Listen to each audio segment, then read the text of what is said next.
And baby, I'm TFC till I die.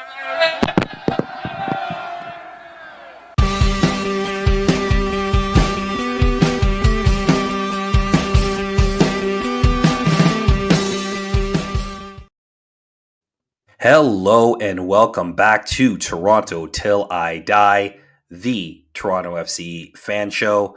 I'm Mike Newell, and it's been a while. Obviously, TFC have been off for a bit, and it feels like there hasn't been a lot to talk about. But man, a lot has dropped in the last week, not just specifically to TFC, but in the league in general. And then TFC did some TFC things. But we will talk about all of that in the next little bit here with my colleague Jeffrey P. Nesker and Michael Singh, the three boys. We're all back. The vibes are good. Feels so good, guys. Absolutely. I'll start with you, Mike. It's been a while since we've been able to chat with you. How you doing? Yeah, man, everything's good. Just busy as usual. Busy is a good thing, though. Things are fun, but I'm hoping TFC also get busy soon, and we have more and more stuff to talk about. But it's been okay. Awesome, Mr. Nesker. It's also been a while. I mean, we did the last show together. A couple weeks. Can I just comment, Mikey, saying your frame composition is elite tonight. The way that your room is lit and the way that you're occupying the frame, mwah, bravo, my friend. I'm a vet, man. I'm a vet of the industry. No, it is gorgeous. I am so jealous. Like oh my goodness. It's just the right timing, Jeff. You caught me at the right time. The darkness outside is just day, perfect it's perfect for the lamp behind. Sucks for everybody else getting dark at like 4:30 in the afternoon, but for your mise en scène, it's perfect, bro. Everybody else can get the sads for 3 months, but you look great on Zoom calls, so it's a worthwhile sacrifice. I mean, let's just get into it, guys, because what the hell? Like it's one rake after another. Like MLS, the league of choice, should rebrand as the league that steps on rakes. And that's I don't want any more rebrands considering what we're about to get with Inter Toronto FC United or whatever. So that's official. Like that was on somebody's seat renewal. Worst kept secret. CPL stuff. But anyway, yes, if you have not heard out there living under a soccer rock, Major League Soccer has changed its schedule. So now the league essentially will change its entire orientation of how it plays. So currently, the league is a February to December league. At least our regular season runs till October, and then your postseason happens through October to December. That will now change, and now it's going to look like as we're messing around. Well, I'm just trying to fix it because we were having some issues on the YouTube machine. It's like they're just so for people on YouTube, just so you know, there's like a new thing with every our time we streaming come platform that changes things. So we're trying to fix that. So stick with us, and we'll get that sorted out. Yeah. You guys just talk amongst yourselves, and I'll geek out here with. Absolutely. But as I said, the schedule is now changing, so now it's going to align or somewhat align with a European calendar. So now we're looking at we're basically looking at late July into essentially May season, maybe early April season in terms of when it might end. But essentially, it affects a lot of teams in a lot of different ways. But when you're a northern team, it's obviously the big thing is you're going to be looking at the weather in terms of its effect. So wanted to chat with you gentlemen to understand, what do you think about this change? Obviously, the league has given a lot of reasons as to why the change is made. Primarily, most of the arguments I'm hearing about is about the transfer window, which makes sense to a certain extent. But as we go through different channels, what the hell is going on here? You guys? Yeah. Only seeing Mike. Which Mike? Hopefully, my eyes don't look dead. I have been up since about 5 It's a freak show. What's going on the but yeah. So I mean, just want to get your guys' thoughts on this change. How does it impact you both as somebody who we do the show and we talk about this team as much, but also as fans. Like, how is this sort of impacting the way that you look about potentially going to TFC games? Mr. Singh, I'll start with you. Yeah, I would say the first thing is like people often don't like changes in general. But this change is obviously massive and very disruptive to a climate like Toronto. Now we can also say that they're talking to the league and they're going to try and find solutions to try and appease everybody. But at the end of the day, MLS Cup is May, which is great, but 2 teams get to play into May, June, and even I'm guessing a good portion of July won't have MLS games for the majority of Toronto FC fans, which is kind of really, really disappointing because that's the best time of the year for anyone who, goes to BMO Field. That's like the best time of the year for especially a casual fan too. For the vibe, the ambiance, the environment, those games are extra special. So taking that off the calendar, you'll miss that a lot unless TFC find a way to get back to MLS Cup.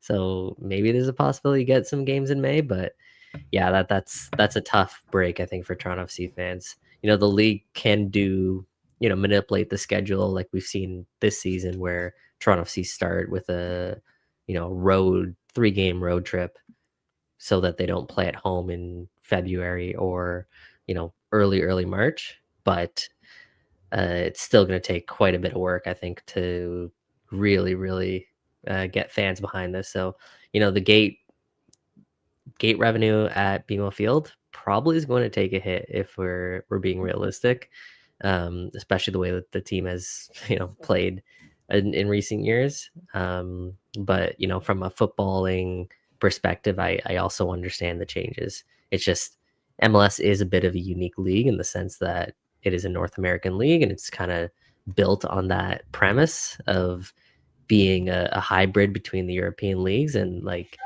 traditional North American sports like NBA and NFL.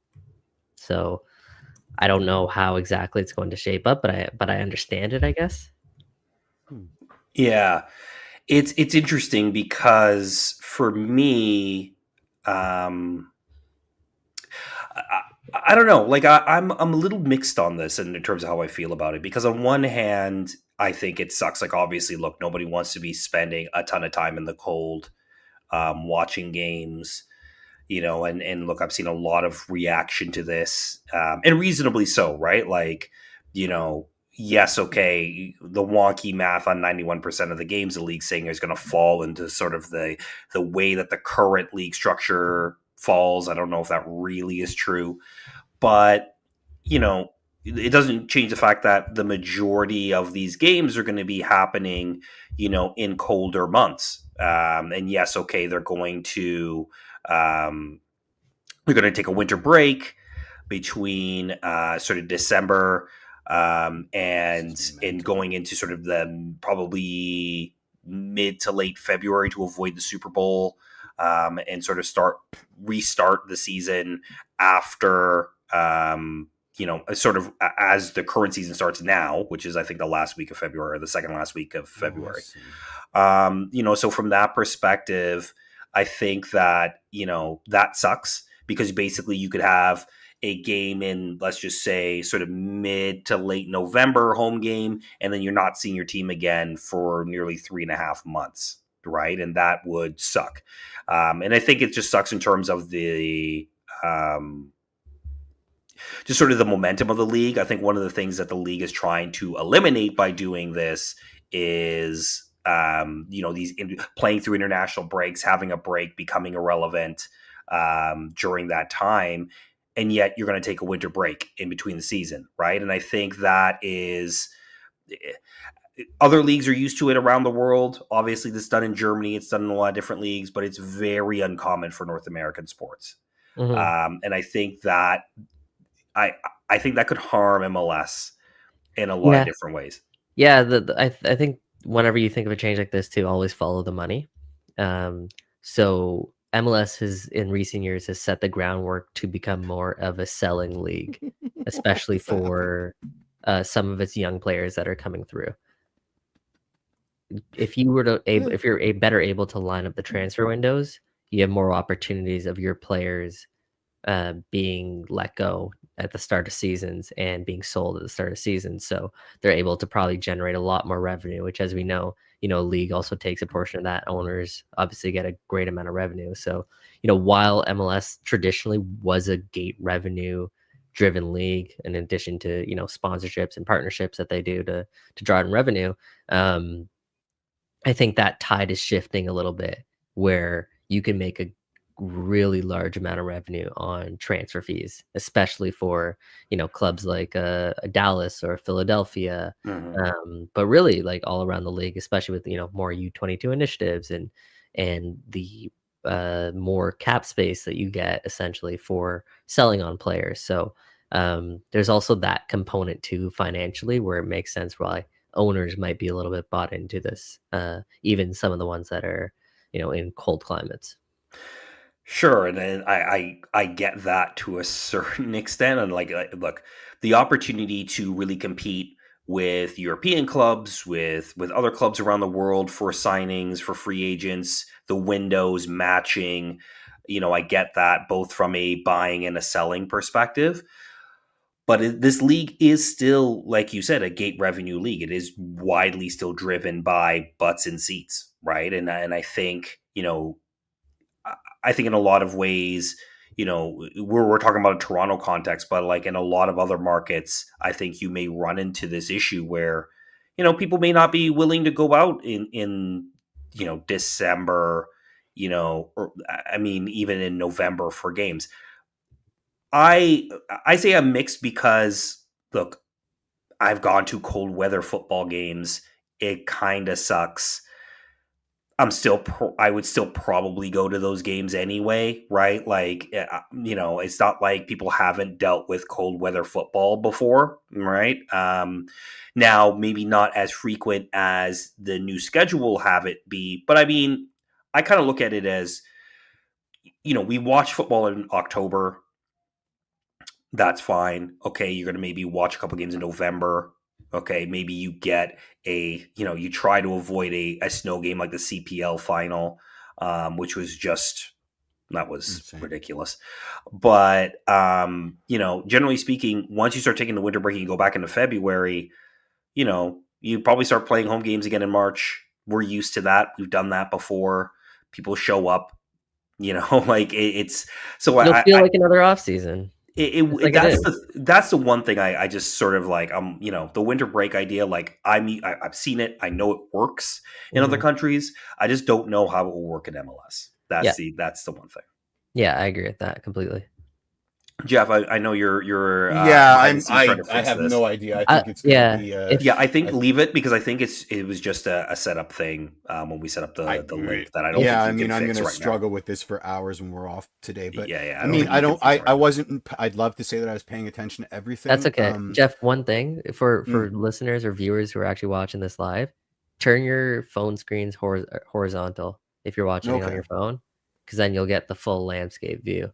If you click in on your phone and you're vertical, you'll get this, this weirdo nonsense. You get Mike's eyebrows. The problem is that it's also going to YouTube like this, which is super duper weird. Yeah, so we're trying to fix that up, but we'll fix that stream. Fixing on the fly is never a good idea. It feels, the paragraph in the MLS presser was really succinct and was sort of this my thoughts in a microcosm. It was I'm going to paraphrase, but it was the owners and operators decided on this while on a break in Palm Springs, Florida. I mean, of course they did, right? It feels like a decision that's been made by the new guard of MLS fat cats that are all in southern markets. It feels like it's an almost willful obfuscation of what the realities are in the northern markets. And I'm not just talking about the Canadian clubs. Like there's a lot of American cities, Minnesota, I'm looking at you, that are, held to play in as well at this time. RFK was notorious for that at rough weather and stuff like that. It just, and then the sort of gaslighting that's going on from the pundits and sort of people on social media. Guys, it's 90% the same. Well, that completely ignores the fact that maybe playing MLS Cup in December bring the milk, will, you know, bring the boys to your yard. But playing a meaningless a dead frozen rubber match against Columbus Crew for the 18th time in a season, because they're also doing this weird pro well conference nonsense now, or at least that's been rumored, heavily rumored. It's just too much. You know, in this regard, I am talking as a TFC fan. It's just too much. Like, off the back of paying the salaries of those Tweedledee and Tweedledum for multiple years, you know, watching an awful product on the field, this horrible feeling that I have that, you know, that everybody is all in on this stupendously ridiculous idea that World Cup 2026 is going to solve it's the magic solve. It's going to solve everything. Everything's going to be great. Everybody's going to be swinging money. That's completely insane. And you know, it's a lot to take, this schedule change. And I hope somebody said it. I wasn't paying attention, that right now it's just sticker shock. You know, it's a monumental change. There are certain pundits that are saying it will reflect, they're not pundits, owners, and I don't believe a thing that comes out of their mouth, but they're saying that this is going to keep clubs in the red a lot more than in the black. And maybe, you know, we'll see, maybe it'll be successful, but just looking at it from this objective viewpoint, this is hell on earth, absolute hell on earth. Fair. And I think, like, and I'm interested in, for those who are listening or watching, what you think about this, as probably, if you're listening to this, you're probably a TFC season ticket holder, or you're buying a significant amount of games. I like how you say listening to this, because anybody still watching this has to be a masochist. Yeah. Well, we appreciate you if you still are. Like, So- what you're Sorry, thinking Mike. on this. I just dropped it in the chat. I found 2 streams, by the way. One of them is the horizontal stream, live Yeah. stream. So if you guys are listening right now or watching on the vertical stream, you can click that link or go to our channel. You'll find 2 streams. Really? And the second Oh. stream is the way that it should be. Wow, are you a smarty? Okay. I Well, now see lessons that. for next We've got time when you set up we've the got link. 2 live streams now. AI eating server farms and making Lovely. the world turn. nuts. Yeah, so There it is. I'm curious on as to what people think about this as fans, because there's a lot of different points of view on this that you can take, and there's a lot of opinion out there on this change and whether or not it is good for MLS, if it is good for TFC. You know, a lot of people have been asking me, hey, can TFC play in the Rogers Center during the No. winter? I don't know if you'd want that. It technically, yes, it kind of could work, but I don't think you really want that at this point. I mean, Air Canada Center would be more viable because MLSE has favorable rates in that property. They'd be maybe just any punter off the street. At MLSE has Center, favorable rates everywhere in Toronto now. Yeah, exactly. Well, Like, if they want to, favorable rates, and then there's like, you know, I'll do you a favor if you do me a favor. You know, like, well, I getting mean, Air remember Canada Center. MLSE, Blue Jay, they're all essentially now one thing. But you know, that said, I think that in a lot of ways, I think a lot of people are going to, if they've renewed, think twice. If they're thinking about renewing at the current moment, may hold off. Or like George, our friend George, who I've had to deal with for a couple of days.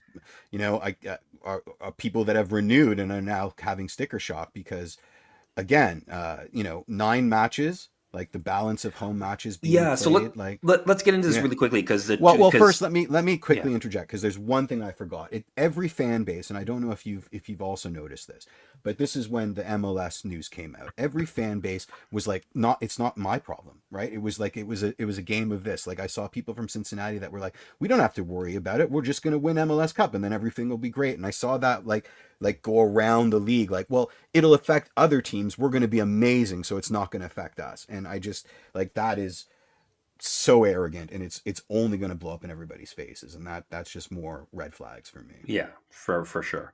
And we'll talk about this really quickly, because the 2026 Toronto FC schedule has been released. And surprise, surprise, obviously they start on the road for the first 2 matches. Three And matches. with one in Vancouver, an early Vancouver visit on the 28th of February. And then it's 9 straight home matches March going to into the May. World Cup. Basically, Don't- we're don't going make any into the weekend World Cup plans. is going to Yeah. be 9 straight matches, and then you basically don't see them again. It's like Until spot August. thing until August, and then you're, that's it. That's So like, insane. That's isn't it insane. like, so basically like not quite half, but close to half the home games will be played before the World Cup essentially, and then it's spotty after that. Hold on. 2, 4, 6, 7. So 9 before, 7 afterwards. Right. 8. So Yeah. 9 to 8. So Yeah, Okay. not 7. including Canadian Championships and anything like that. But like, I mean, further to that, I mean, look at this intrigue. Our great moneymaker, the Inter Miami game, is being played May 9th on the Saturday, which is the last game at BMO before the World Cup. There is no chance in hell that Lionel Messi is going to be there. So, I mean, Why? because he'll be getting ready to play in the World Cup for Argentina. But World Cup starts in over a month after that. yeah. So is he'll there probably is there play. that much time? Okay, fine. He'll So play. then He'll be play. there. Yeah, because there's still yeah. road games after that's done. As long as for I get TFC. my kickback from that Messi game, and that helps the medicine go down. You know what I mean? Yeah, no, but I mean, look, I'm interested in that. I think, as she's just saying, there's a Montreal away game on a Thursday night. Like, that's wild to me. But Yeah, there it is. again, this is sort of this thing where, and Mike, you weren't here for the last show, but I talked about the fact that, like, obviously I'm not renewing my seats. I'm not going to be back as a member next year. And one of the reasons I did it was not necessarily because of winning or losing games, right? It was because I felt like my intelligence was being insulted in a lot of ways by some of the decisions made by both the club and the league. Again, I kind of look at the schedule and I get it. Look, there's logistical things around being a World Cup host stadium that Toronto FC are going to have to deal with, right? Like, they got to have the building ready at a certain amount of time. They have to give it over to FIFA so that it can, do its test events and things like that. So completely understand that, but to front load the schedule like that with that many home games before it's a move.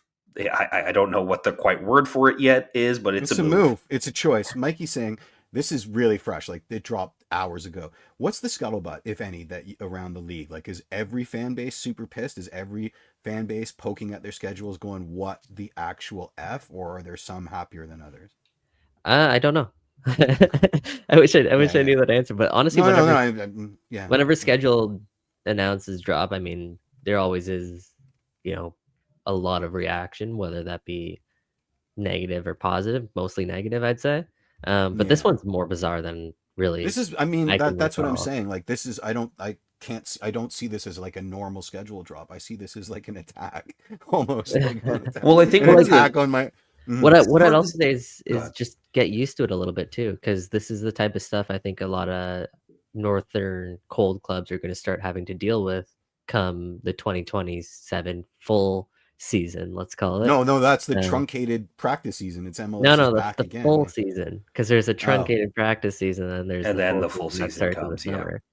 So fans should get used to, I think, this type of scheduling, because I think we're going to see a lot of road matches in November, December, if there's any matches there, and early February, and then probably a lot of matches being fit in between July and October, or March, April. So it's gonna be less traditional, let's say. I think that's charitable. I mean, this is, if we put asterisks on the COVID seasons, how the hell are we not putting one on the next 2 years in MLS? And then my question is, why didn't we buy Lorenzo now so we could have him flail around when it doesn't matter? Because honestly, whoever wins this year, it's an afterthought. Like, this season is insane. Next year, it's like a half season and one season. Like, how are we supposed to care, honestly? Like, especially as I mean, look, fans. Next season is a full season, right? And then it's kind of like they play this little truncated little like you said, MLS is back, and then they go back and they go into the new schedule. But the thing that sort of worries me about this, both the overall overhauling of the schedule, and then you look at next season, and as you said, Michael, like, yes, I agree, like, you should get used to the fact that basically you'll get a bunch of home games in sort of, August through October, maybe like, again, a 9-game home stretch. Like, I feel like Yeah. I'm talking about baseball. Yeah, but now you're talking, like, now you're talking. Yeah, like, but like, and then you basically don't see this team again for like 4 months. Yeah. Essentially, between a break and when you get to see them actually in person again. And I just think about the value of a seat and the value of a membership. And look, a lot of people are going to, you look at that the way you want to look at it, because it's yours, it's your seat, it's your membership. You treat it the way you want it to be. But I just look at that. I'm thinking, like, okay, so really I'm paying for 2 months of football, right? That is just going to be constant, somebody back else's to back. Yeah, and somebody else's people got lives. Like, people got lives, like, what I mean? 9 straight games. It sounds really great. It's nice to have the team around for a really long time, basically 2 months straight.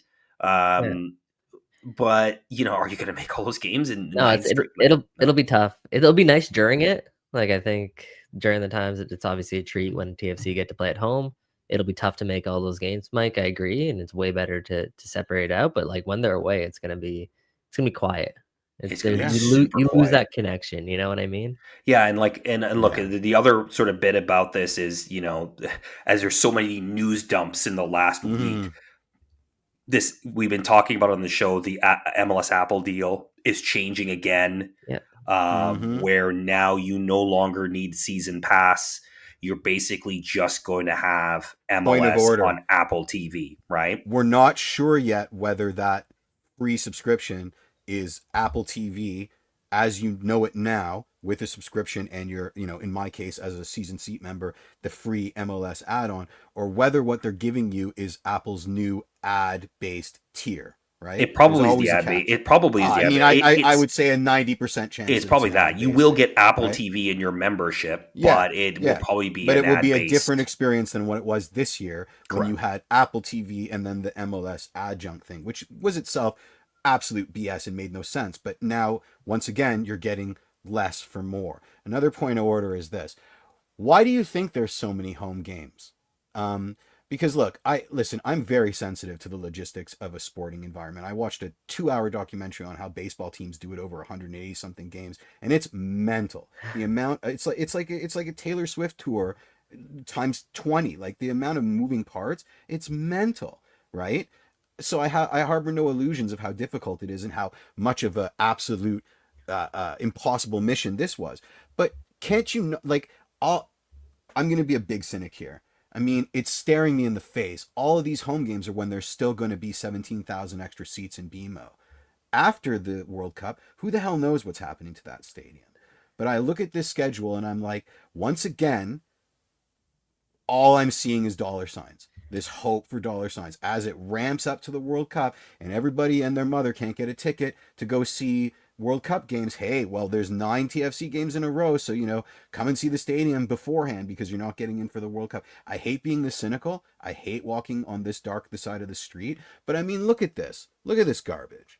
And it's business. I mean, it's a business. It's a business, but it doesn't have to be. It doesn't have to look you in the face smiling like a Cheshire cat while it's robbing you blind. You know what I mean? Like, there are better ways to run a business than to just take everything for granted. Take take the love of your fan base for granted. Take their schedules for granted. Like, hey, you got nothing better to do for 9 weeks than come to BMO over and over and over again. Like, yeah.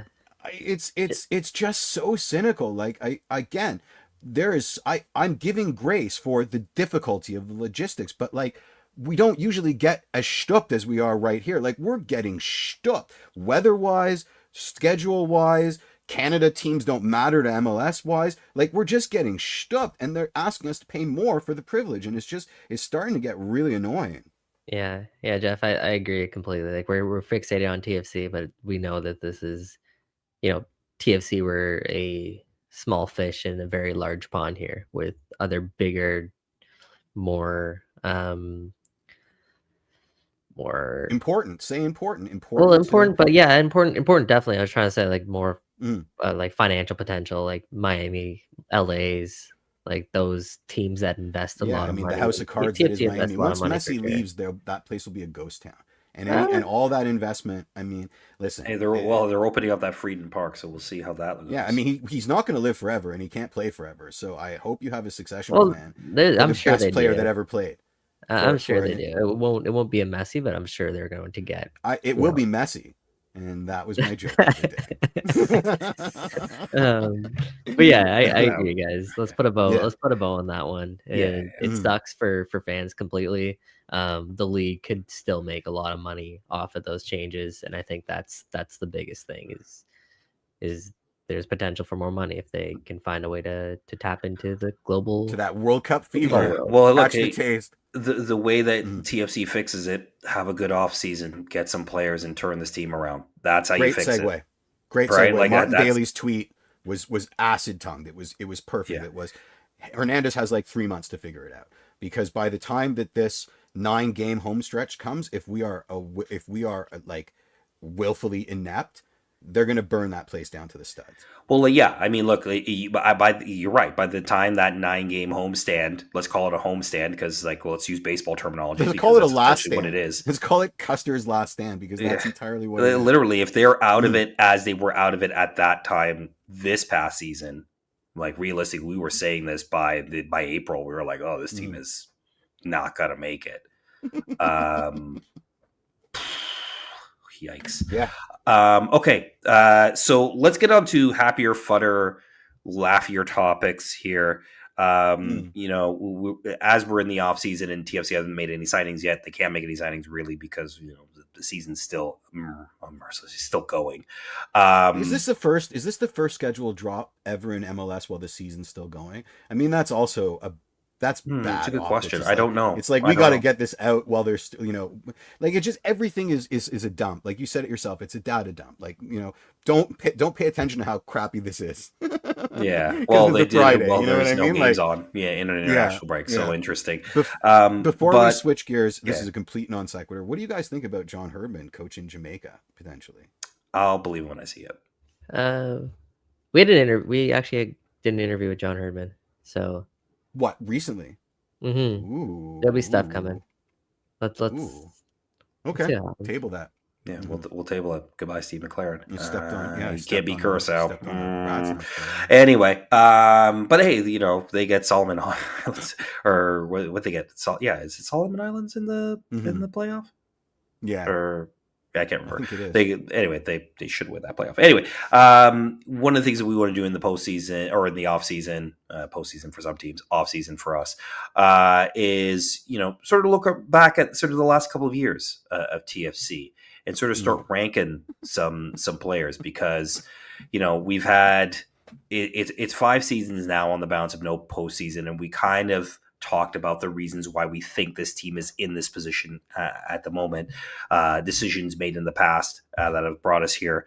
But we do want to highlight some of the players of that recent past and kind of see what we think about them and think about that time. So we're going to put together, at least the 3 of us are all going to name the 5 best players for Toronto FC post Greg Vanney. So we're talking about 2021 to present day.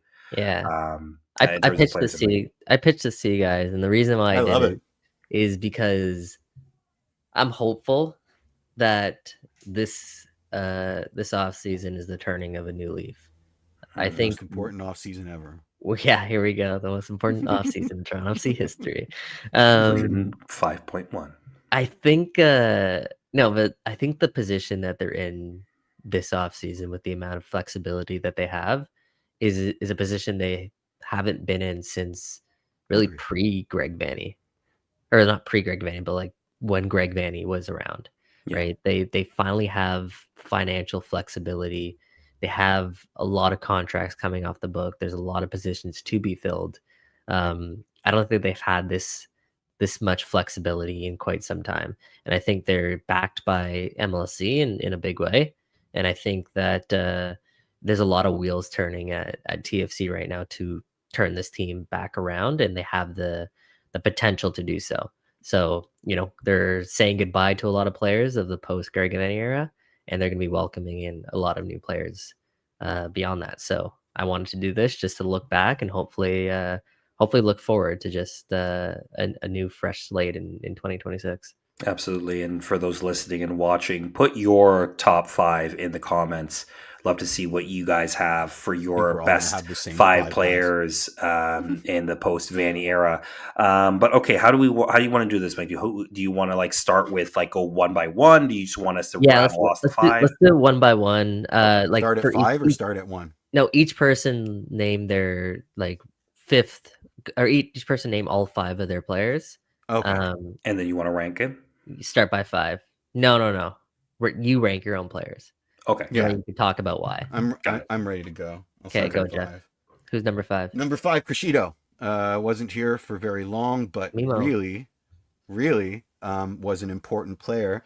Never forget that goal. We always got that banger. That goal. Never forget that he was kind of the Lorenzo and Fede whisperer, and when he took off, it was the end of time for them.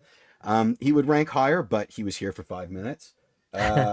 Number 4, Davy Flores. He'd be higher if he still played with us, but he doesn't. Best of luck. Get that bag, Davy. I don't really need to mention. I absolutely love a ball destroying number 6, and Davy's the guy.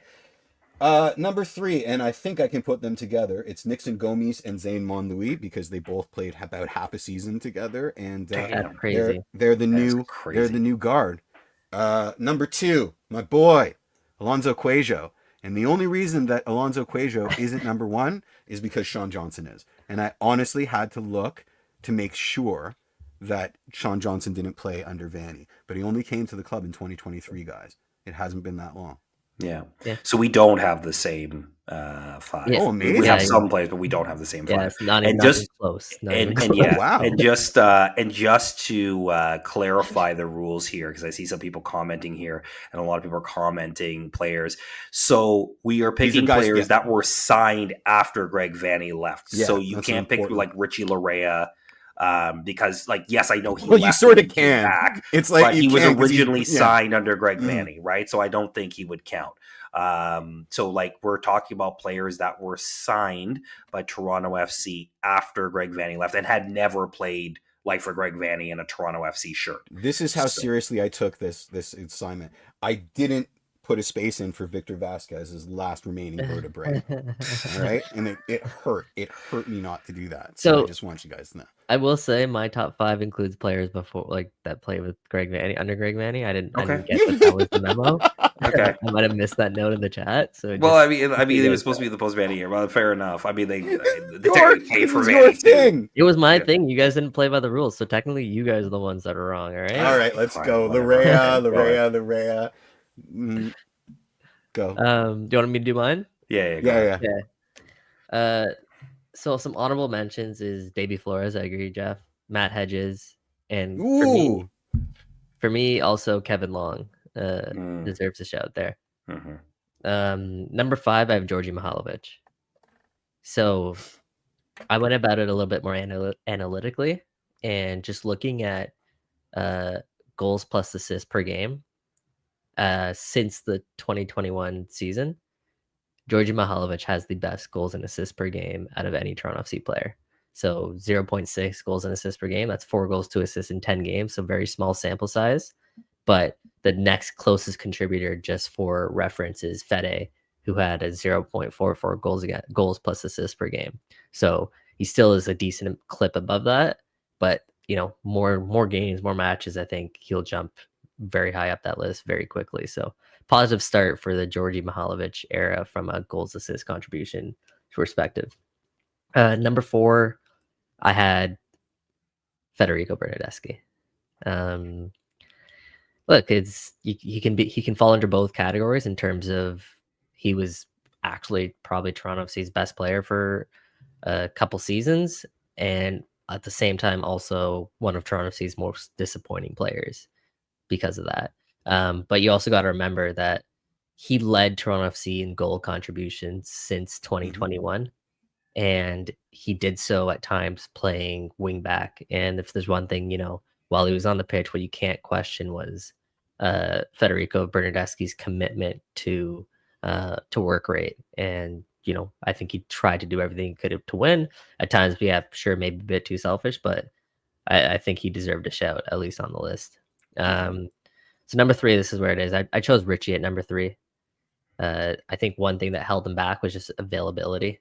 I don't think he's played as many games as he would have liked during the span, whether it be transfers or injuries or even at times suspensions. But still, I mean, when Richie's on the pitch, there's a reason why Nottingham Forest signed Richie Lorea.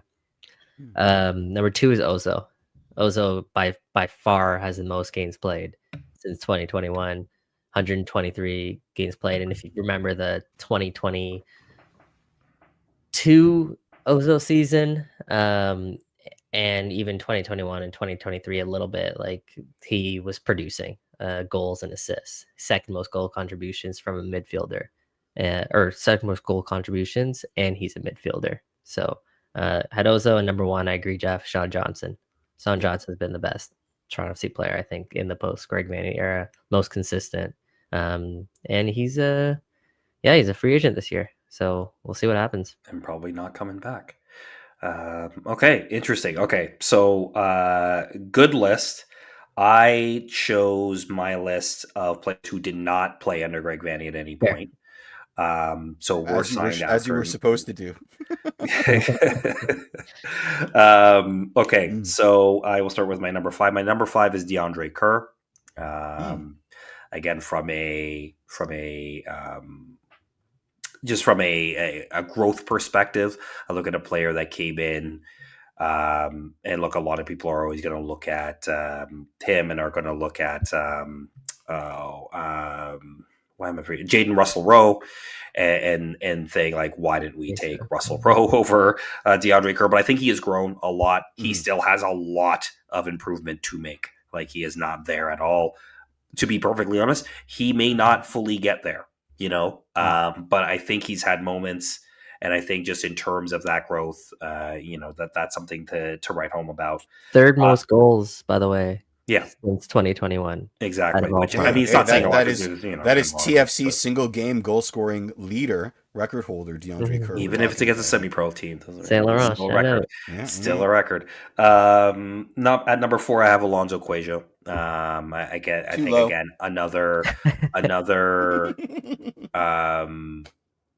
is that another value signing, a guy you kind of pick up kind of out of nowhere, put him on TFC2. Shows something, comes into the first team, has really cemented himself into the team. So I will take Cuejo at 4. I have Fede at 3. I did honestly consider putting him higher. Yes, all the stuff off the field, the issues that he brought to the locker room, I think that put him down a little bit lower for me. But you can't also escape the goals. You can't escape the assists. And you really can't escape the effort, even though some people will call it performative, but I'll leave it to them to know they're let them try to do that for 90 minutes. Right. So I have Fede at 3. I have Davy Flores at 2. Nice. I love a ball winning midfielder. I thought that had things been a little bit different, if the team was able to put a little bit more talent around him, I thought this is the makings of a midfield that could have really been, pretty good. But it was what it was. And you saw the good of him. You also saw the limitations of him too, right? In terms of just what he was. But I think at the same time, TFC hadn't really had a player like that in a really long time. And I thought and I think he did the job that he was advertised to do. Right. So I have a number 2 and number 1. I think our number 1s are all, consistent there. Sean Johnson. Somebody saying Sean Johnson had a poor first 2 seasons. I don't agree with that at all. No, what are you going to do? He was hung out to dry, especially that first season. I don't think people remember how crazy he was actually the first season. He played 20 matches in MLS. He let up 24 goals, just over 1 goal per game. To put that in perspective, Quentin Westberg a year before in half the amount of matches, 10 matches, gave up the same amount of goals. Yeah. So John Johnson was out of this world good, actually, his first season. And Quentin Exactly. Westberg It was didn't have his to play best with season, Emi probably. Mabika. So, I mean, there's that. Honorable mentions for me. I have Kevin Long on my honorable mentions as well. Nice. I have somebody put up the first half season God Jesus Jimenez. Yep. I actually have him. He was an as honorable I had mention him for too. me. I was trying to squeeze him in, but I have him as an honorable couldn't. mention. Like Yeah. that first half of the season, honestly, was pretty electric, and then he fell off a cliff. No, But Yeah. that was pretty good. Yeah. When Insigne and Bernardeschi came, he fell off a cliff. But first Yeah, half, Absolutely Jesus fell off. was He should. Yeah, he He was. was our all canary time. in the coal mine. We should have listened to Jesus Jimenez. He should have. him and Paz, man, linking up. That was special. Yeah. I know. Yeah, it was. It was. Two more honorable mentions. I have Kosi Thompson on the honorable mentions list. Again, sort of the same reasons I have DeAndre Kerr on that Did list. Kosi ever play a minute with Vanny as gaffer? I mean, certainly they overlapped at his No, academy. he was brought in with Bradley. He's brought in. Oh, Bradley really? First year. Yeah. So he not even a sniff when Vanny was in the room. Oh No. wow, that's why like somebody surprising. like Jaden Nelson's not on this list because Jaden came up with in when yeah. And the last one, Carlos Salcedo. Again, I think Ooh, good shout. you know, I know DP center back. Don't ever get DP center backs. They're just a terrible idea. But I thought, again, put that guy with a center back pairing that doesn't ask him to try to do everything. And I think you got something there, but it was so nice having a DP center back. There were things that he did to rescue attacks that you just don't see too often in MLS. Like his baseline standard of play was so high. I mean, once he got into rhythm with us, he was delightful. There is an argument that like MLS suffers for not being able to spend that kind of money on defenders unilaterally as a league because it is so delightful to see somebody with that baseline skill. Yeah, absolutely. Okay, so I mean, those are our 5 top best players in the post Vanny era. Happy to hear your thoughts. Whether you agree, don't agree, completely fine. I guess here's a question for you. So, like, we don't have, and again, we can debate this a lot. Like, Alejandro Pozuelo's not on this list, right? Mm-hmm. Was it on any of our lists? Whether you wanted to use the Vanny rule, well, I did. That's why I took him off the list. Okay, so you would have had Paz on the list.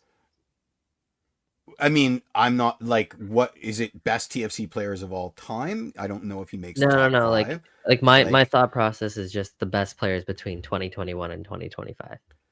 So like you would have to factor in how 2021 Paz was and half of 2022, which I'll remind you was not very good. Not very good at all. 2021 was good. No, 2020 was MVP. 2021 was the season after where him and Yefe became best friends. Right. Boat parties in Miami, baby. Yeah. And then what's up? 2022 is he had half a year with Jesus Jimenez, and I think right. That year 16 games played, 4 goals, 4 assists. Which let's be honest. Like Crescido, who was here for a cup of coffee, is going to get bumped off that list for Paz, who was the MVP in 2020. Like, let's be honest, he's probably cruising way up there.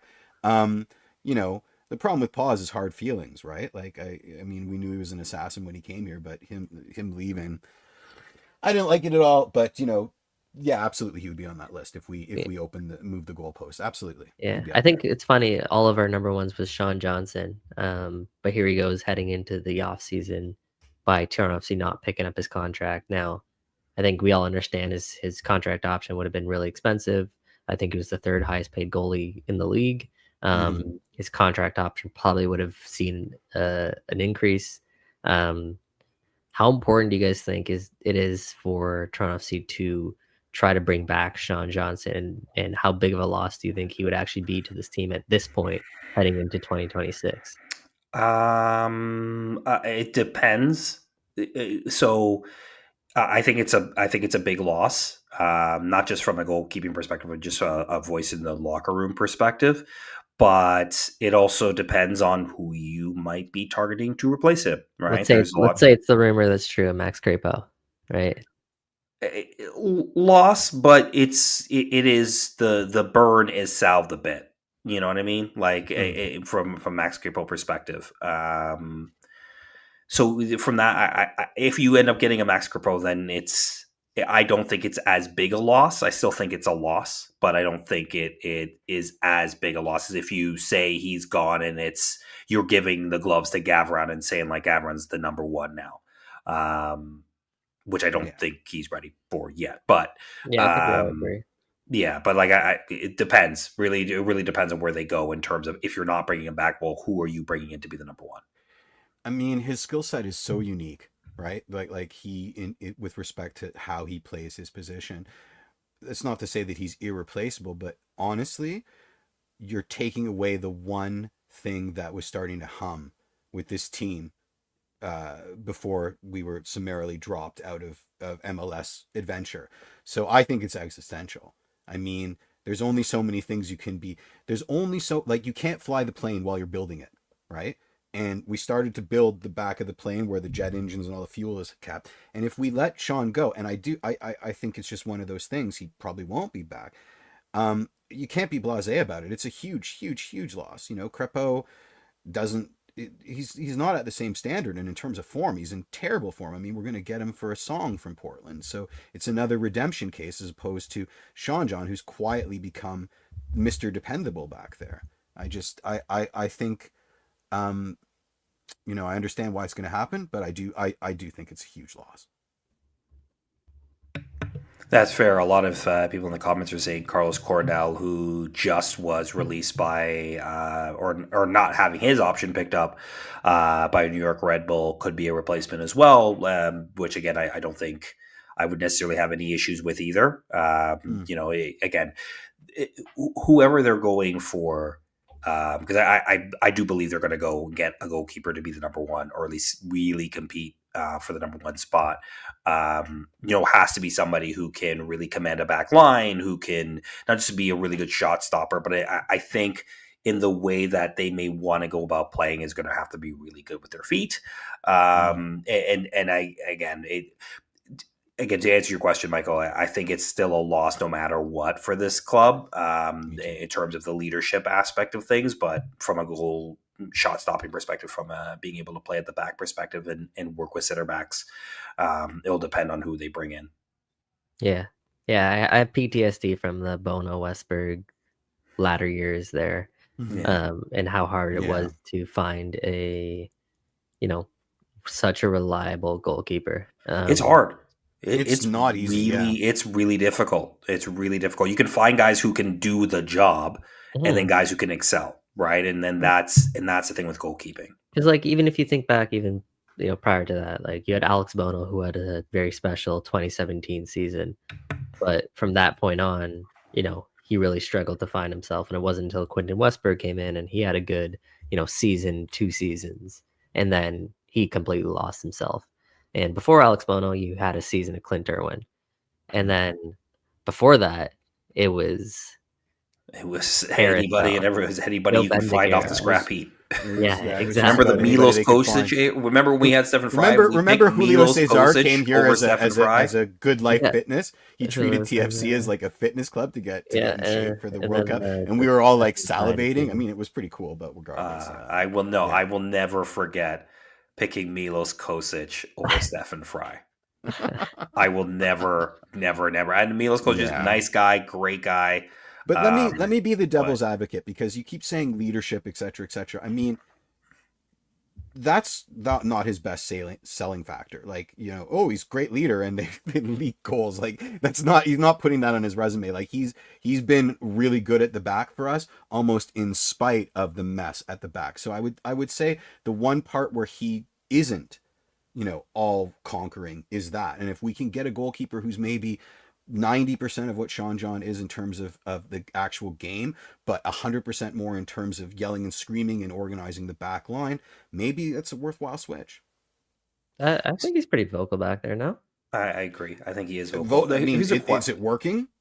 I mean, look, you can only work with the talent you got, right? Like, you're, I'm just saying, like that there's holes in the armor, and that would be one that I would look at and say, fair. Yeah, and he had some tough stretches too. Like, don't forget that. But there's a reason why he's our number one unanimously too. Yeah. Um, Last sort of question for me, just in so, terms of this, is okay. Let's just say it is Maxime Crepeau, just for argument's sake. mhm. Obviously, we know him well from the national team. We've seen him at various stops in Montreal, in LA, in Portland, where he lost his job in Portland. Hmm. I think to James Pantemis, did he not? Yeah. Which is interesting because he gets getting on the national team, and James Pantemis cannot get a sniff onto the national team. Cannot But get a sniff. that's a Yeah. whole other thing. Um, if he is the guy, how would you feel about that? Because I think there's a lot of people who really like Maxime Crepeau, and there's a lot of people who still have doubts about him. One, including Jesse Marsh. But how would you feel about him as the Toronto FC? Because he would come in and he would be the number one. Like he's Mhm. coming in to be the number one. So how would we feel about that? And how do we think he would fit in terms of how Robin Fraser would want to play? I would personally be okay with it. Um, I'm in the definitely the party of a fan of Max Crepeau. I Mhm. think he is a good goalkeeper. Maybe I'm still nostalgic, holding on to some of those, World Cup qualifying runs. They were great. And obviously he had a great run with LAFC too, going down from Vancouver. Um, and I still think like for his ability to grind back into the Canada camp and to really make a case to become, Canada's number one for the World Cup, I think shows, uh, you know, some fight and some bite that he's not done, and B that he's still a talented keeper.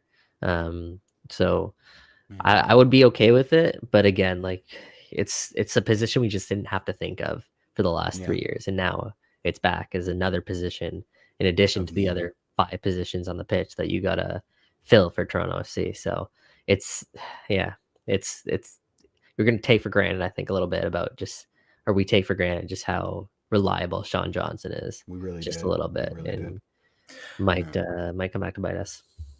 Yeah. For me, it's cost. I mean, if we get him at a fire sale, You're distressed not getting asset him for a price foul that, sale. but I mean, considering his status at Portland, I think if we don't play hardball to get him at a discount, then my opinion of the move is going to be affected by it because he is a distressed asset. Let's call a spade a spade. So why would we pay top dollar for Portland's second choice with a bullet, goalkeeper? So yeah, if we get him in at a really favorable deal, we're getting a lot of value for the money. We just have to forget who he's replacing and look at it as its own, as its own thing. But if he comes in at top dollar, like if we're paying anywhere in the realm of what we're paying Sean Johnson for Maxime Crepeau, we've made a mistake. No, you're probably not, but you're not also getting him at a friendly, like team friendly rate either, right? Like I think you're going to have to pay Well, then you leave him a in the decent shop amount window. for him, right? Like if that's the way they want to go, because I think yes, he lost his job in Portland. There's a lot of people who, I just read a little bit from the Portland press saying like, he lost his job. Was that actually the right move? Was Pantemis actually the right move? Did Phil Neville make the right move there? Well, no, I Um, mean, answer no. He never makes the right moves. So there you well, go. and I think you're also paying for the fact that he's a national team player coming back to a Canadian market, right? Not my problem. It's not like Well, what will his. it becomes our problem, right? Like if that's what you want, you're not be like I see somebody saying 300K. There's no way he's I making agree. 300K. Not Well, even I mean, close. I don't 300K is know. 300K You is think low he ball, you but think he would come in at that? You think he would I don't actually come in at that? I think there's definitely potential. Like the goalkeeper market in MLS is terrible. Like historically, it's so bad. Sean Johnson making that jump. Sean Johnson was getting paid that before he got re-signed to his new deal when he signed with Mhm. Toronto FC.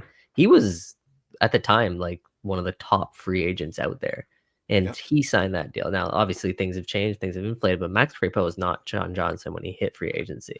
So I think there is potential he comes in around that number, and it's probably why TFC are kicking tires too, because Absolutely. Like I you don't think they're can't. married to Max Crepeau, but he could be a serviceable option at the right price. I think there is a possibility. I mean, the chat saying he's making 650K US at Portland, which is way too high. I mean, that we're getting rinsed by Portland for their cast-offs. Like, do we have any business acumen? Like, that's stupid. Like, it would have to be a lot less. Well, I mean, look, I think that at a certain point, I think as a free agent, I think his agents coming in saying like, listen, you've got a national team player coming back, to your team. You need a number one. Here's kind of what the price is going to be. But it's He also needs us hey, more than we need him. That's 100%. you could be the face of a push for Toronto FC and get so much visibility playing for the biggest club in Canada as their number one heading into the World Cup. Like the pitch can go both ways. Yeah, I don't know if. It's sure. I mean, he was in a Canadian market before and left. Yeah, how many players? I was going to ask that. How many players have done the trifecta? I've played for all three Canadian clubs. Yeah. Is there anybody who played all three clubs? Toss? No, Toss didn't do Montreal. No. I'm trying to think. This is a tough one. Yeah. Has anybody Why am I only thinking of Dominic Oduro? Like, that's just no. Him scoring goals on it. Every time somebody mentions past the border. Dominic Oduro. Oh my god, I hate that guy. Oh no, Kyle Becker never did it. He only did Toronto, Montreal. Raheem Edwards never made it up past the border in LA. Caden Chung never. No, Raheem Edwards is a good shout. Raheem Edwards played for everybody. He's played for both LA teams and both New York teams now. So yeah. That's wild. Raheem Edwards, what a time. I don't know if anyone's ever done the trifecta. Maybe. No, everyone. The chat is saying no. Yeah. But, no. Yeah. Okay. Well, I think we'll leave it there for this week. For this week's Toronto Till I Die. Thanks everybody for tuning in, for your comments, for bearing with us while we try to figure out what the hell was going on with the screen here. If you're watching, good shout, Mikey Singh. Thank you for being tech support. We appreciate it. Absolutely, and figuring that out for us. Hopefully, we'll get that sorted for the next show. You know where to find us, where to listen. Search Toronto Till I Die on the Google box, and you can find both the show in video form and on podcasts wherever you get your podcasts. Sorry, Jeff, you want to jump in? No, I there's no way to segue to it. I just wanted to mention Sean's GoFundMe. Just if you're still feeling yeah, absolutely. Worst cold read ever. Yeah, no, all good. For those who haven't or who didn't listen to our last show, obviously we have a GoFundMe for Sean Levy, our friend of the show, part of TFC Unplugged and the now deceased Tunnel Club. If you can help, please do so. You can basically type in, I think you can Google actually search the GoFundMe and join there. And it's also on our social channels on Twitter. So you can find a link there. Over 1,500 raised for that, by the way. So I know. So I know. Really, really, the community you've really stepped up. So we really appreciate it. And there's the link there in the comments. Oh, we both posted it. That's fantastic. There you go. So it's there on both versions of the show, both on your mobile version and the. Well, they won't be able to read anything but like the HTTP on the first thing. Yeah, exactly.